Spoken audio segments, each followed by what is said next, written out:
Cross piece 3/4 இன்ச்சில் தேவையான அளவுக்கு வந்துட்டு எத்தனை 4 பீஸ் 3 பீஸ் கட் பண்ணி எடுத்துக்குவோம். ஆப்போசிட்டில் வச்சு ரெண்டு பீஸையும் வந்து ஜாயின் பண்ணிடலாம். 1/4 இன்ச்சுக்கும் கம்மியாக ஓரத்துலேயே வச்சு இப்போ நீட்டாக தையல் ஓட்டிடுறோம்.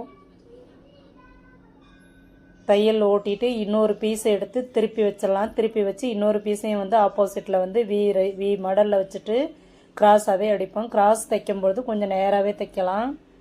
நம்ம ஒரு பக்கம் கொஞ்சம் உள் பக்கம் கொஞ்சம் வெளியில் வந்துருச்சுன்னா நம்ம பீஸ் அடிக்கும்போது சரியாக வராது. இப்போ பாருங்கள் பீஸ் கரெக்டாக இருக்குது.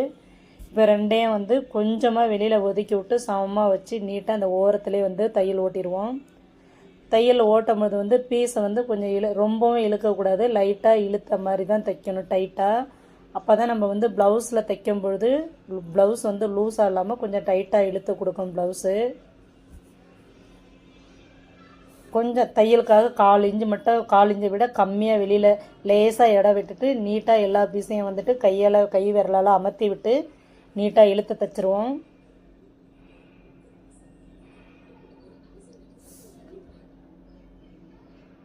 பீஸ் தைச்சிட்டு எக்ஸ்ட்ரா உள்ள பீஸை வந்து கட் பண்ணிவிடுவோம். கட் பண்ணிவிட்டு இப்போ ஜாயின் பண்ணும்பொழுது பாருங்கள், வெளியில் வந்து மடித்து தைக்கிறதுக்காக 1/4 இன்ச்சு மட்டும் வெளியில் விட்டுட்டு மேலே வந்து 1/4 இன்ச்சை விட கம்மியாக சைடில் வந்து நெக்கு பக்கம் ஸ்டார்ட் பண்ணுறோம். ஃபஸ்ட்டு தையல் ஓட்டிக்கிட்டு அதுக்கப்புறம் தான் கிராஸ் பீஸை எடுத்து கொஞ்சம் கொஞ்சமாக நேராக வச்சு ஒரு விரலால் பிடிச்சிட்டு நம்ம வந்து முன்ன பின்ன விலகாமல் அதிகமாக ஆகாத ஒரே ஈவனாக அடிச்சிட்டு வரணும்.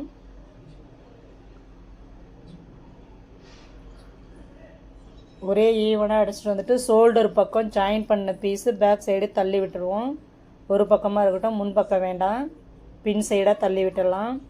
இதை தைக்கும் பொழுது ஸ்லீவ்ஸ் ஜாயின் பண்ணும்பொழுதும் வந்துட்டு ஷோல்டர் எந்த பக்கம் அந்த ஜாயின் பண்ணது ஒரு பக்கமாக விட்டுருக்குறோமோ அதே போல் தான் இருக்கணும். ஸ்லீவ் ஜாயின் பண்ணும்போது நம்ம அதை பார்த்து கவனமாக அடிக்கணும். சில ப்ளவுஸ் பார்த்தாக்க ஒரு பக்கம் ஸ்லீவ் சைடு முன்னாடி நெக் சைடு பின்னாடி இந்த மாதிரி இருக்கும். இப்படி இருக்கும்போது நம்ம ப்ளவுஸ் அந்த ஷோல்டரில் வந்து தூக்குனது மாதிரியே இருக்கும். அதை வந்து ரொம்ப கவனமாக பார்க்கணும். இப்போ வந்து நெக் பீஸ் கரெக்டாக அடித்தாச்சு. எக்ஸ்ட்ரா உள்ள பீஸ் எல்லாத்தையும் கட் பண்ணிவிடுவோம். ஒரே ஈவனாக தான் அடிச்சிருக்கிறோம், முன்ன பின்ன இல்லை. நம்ம பைப்பிங்கை உருட்டி அடிச்சுட்டு பார்க்கலாம். பாருங்கள், இப்போ வந்து சிங்கிள் ஃபுட்டு போட்டிருக்கேன். சேம் த்ரெட் பைப்பிங் மாதிரியே வேணும் அப்படின்னா அந்த ஃபுட்டை கழட்டிட்டு சிங்கிள் ஃபுட்டு போட்டு எவ்வளோ பெருசு உருட்டை தேவையோ அந்த உருட்டை தேவையான அளவுக்கு வந்து அதை உருட்டி மடிச்சுட்டு உள்ளே வச்சுட்டு அந்த தையல் மேலேயே வரணும்.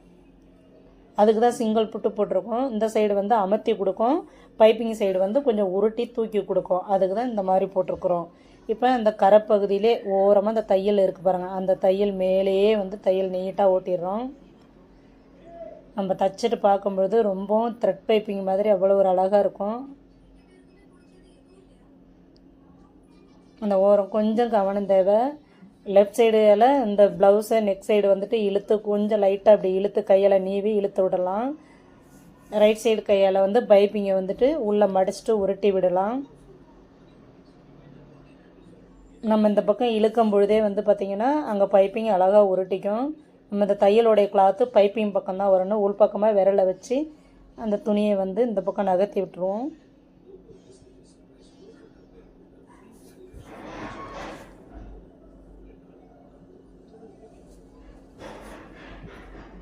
சாரீ கலர்லேயே இந்த மாதிரி இதே சேம் இந்த மாதிரி பைப்பிங் அடிக்கும்போது சாரீ கலரில் கொடுத்தோம்னா ரொம்பவும் லுக் அழகாக இருக்கும்.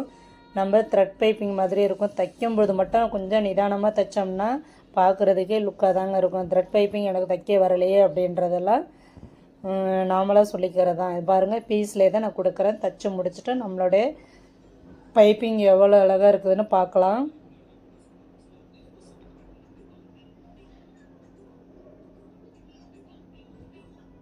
இந்த கையில் வந்து நம்ம ரைட் சைடு கையில் வந்துட்டு பைப்பிங்கை உள்ளே உருட்டி விடணும். லெஃப்ட் சைடு கை வந்து அந்த கிளாத்தை ப்ளவுஸ் பீஸை வந்து நீவி விட்டு கொஞ்சம் டைட்டாக இழுத்து கொடுக்கணும். அப்போ தான் வந்து நம்ம பைப்பிங் வந்து இப்படி உருட்டிக்கிட்டு இந்த கிளாத்தை இழுத்துக்கிட்டு வரோம்.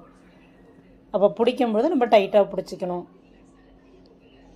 துணி வந்து விலகாத டைட்டாக பிடிச்சிட்டோம்னா நமக்கு வந்து பைப்பிங்கு ஸ்டிச்சிங் வந்து அது பாட்டி அந்த கரைப்பகுதியிலே வருது பாருங்கள், ரொம்பவும் அழகாக இருக்குது.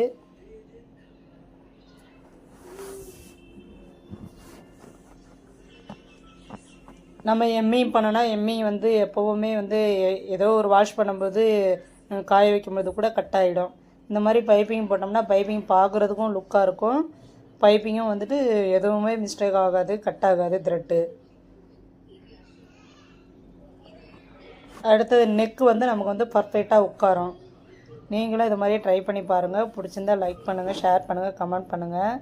ஃபுல் ஃபினிஷிங்கும் முடிஞ்சிருச்சு. நம்ம பைப்பிங் வந்து பார்த்துருவோம். லாஸ்ட்டு வந்த உடனே எக்ஸ்ட்ரா உள்ள பீஸை வந்து உள் பக்கமாக மடித்து விட்டுட்டு நீட்டாக அடிச்சிடலாம். நான் வந்து இதில் ஒரு கொக்கி மாட்டலை, பைப்பிங்காகவே விட்டுருக்கேன். இதை ஃபினிஷிங் முடிச்சுட்டு தான் கொக்கி மாட்டிடுவேன். இந்த சிங்கிள் ஃபுல்ட்டு கழட்டாமலே நம்ம வந்து அந்த கொக்கி அடிச்சிடலாம். எக்ஸ்ட்ரா உள்ள பீஸை உள்ளே மடித்து விட்டு அதே சேம் ஓரமாகவே அடிச்சுட்டு ரப் அடித்து எடுத்துருவோம். பைப்பிங் எப்படி இருக்குது பார்த்துருவோம்.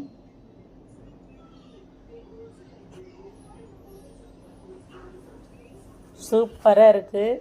நீங்களும் ட்ரை பண்ணி பாருங்கள். பிடிச்சிருந்தா புதுசாக கற்றுக்குறவங்க கூட வந்து இது மாதிரி கட் பண்ணிவிட்டு நீங்கள் பீஸை பைப்பிங் மட்டும் அடித்து பார்க்கலாம். ரொம்ப அழகாக இருக்குது. ட்ரை பண்ணி பாருங்கள்.